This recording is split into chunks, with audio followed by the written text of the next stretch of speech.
जो ग्रह आपकी कुंडली में किसी खराब घर में बैठा हुआ, अगले 1 मिनट में समझाऊंगा कि उसको उसके अगले घर में कैसे शिफ्ट करना है। जल्दी से फॉलो कर लो और सब्सक्राइब दबा लो। बड़े दिन से मेरे सामने एक इंस्टाग्राम, यूट्यूब, फेसबुक हर जगह ऐड आ रही है। एक पति पत्नी है जो खुद को एस्ट्रोलॉजर बोलते हैं, लेकिन एस्ट्रोलॉजी का उनको ए भी नहीं आता। और उनकी एडवर्टाइजमेंट में ये चीज़ बोलते हैं वो कि किसी का जो मंगल है वो 9वें घर में बैठा था और 10वें घर में मंगल उच्च का होता है। और मैंने क्या करा, उनके मंगल को 10वें घर में पहुंचा दिया, फिर 11वें घर में पहुंचा दिया। तो मैं सुन के इतना हैरान हो रहा हूँ। मतलब कि मैं 2019 से एस्ट्रोलॉजी स्टडी कर रहा हूँ, बट आज तक मुझे समझ नहीं आ पाई कि भाई किसी ग्रह को अगले घर में पहुंचाते कैसे हैं। भगवान ने हमारे कर्मों के अनुसार हमारी कुंडली के ग्रहों की स्थिति वैसी जब बनती है तो हमारे कर्मों के अनुसार हमें उस समय जन्म दिया जाता है। जैसे कि किसी की कुंडली में जो ग्रह अच्छे बैठे हैं तो अच्छे इसलिए हैं क्योंकि वह वैसे कर्म करके आया, तो उसको वैसे ग्रहों के अनुसार वैसा फल मिलना है, वैसा फल उसको भोगना है।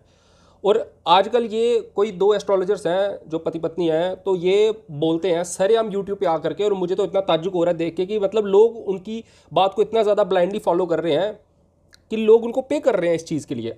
आप खुद ही सोचो कि हमारे 9 ग्रह होते हैं और कुंडली में 12 ग्रह होते हैं, 12 राशि होती हैं। जो हमारे जीवन में परेशानी आती है वो ग्रहों की खराब स्थिति की वजह से आती है, खराब ग्रह या खराब राशि कुछ भी कह लो, किसी की वजह से आती है।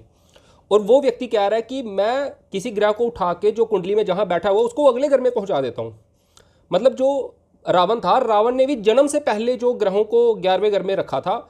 जब शनिदेव, ऐसा माना जाता है कि शनिदेव 12वें घर में चले गए थे, तो जब मेघनाथ का जन्म हो गया तो जन्म के बाद तो चेंज वो भी नहीं कर पाया था। अगर वो चाहता तो जब जन्म हो गया मेघनाथ का तो बाद में वो 12वें से फिर से 11वें में ले आता। लेकिन ये महारथी कह रहे हैं कि हम मंगल को 9वें घर से उठा करके 10वें में पहुंचा देते हैं, 10वें से उठा करके 11वें में पहुंचा देते हैं। 11वां लाभ का स्थान है, 10वें में मंगल उच्च का होता है। तो फेक एस्ट्रोलॉजर से बनो, जागरूक बनो। ठीक है, फेक एस्ट्रोलॉजर्स से बचो और जागरूक बनो, और अपने एस्ट्रोलॉजर को जानो कि सबसे पहले कि ये जो बात कर रहे हैं क्या ये लॉजिकल है भी है या नहीं, और फिर जा करके आप अपने एस्ट्रोलॉजर को पे करो।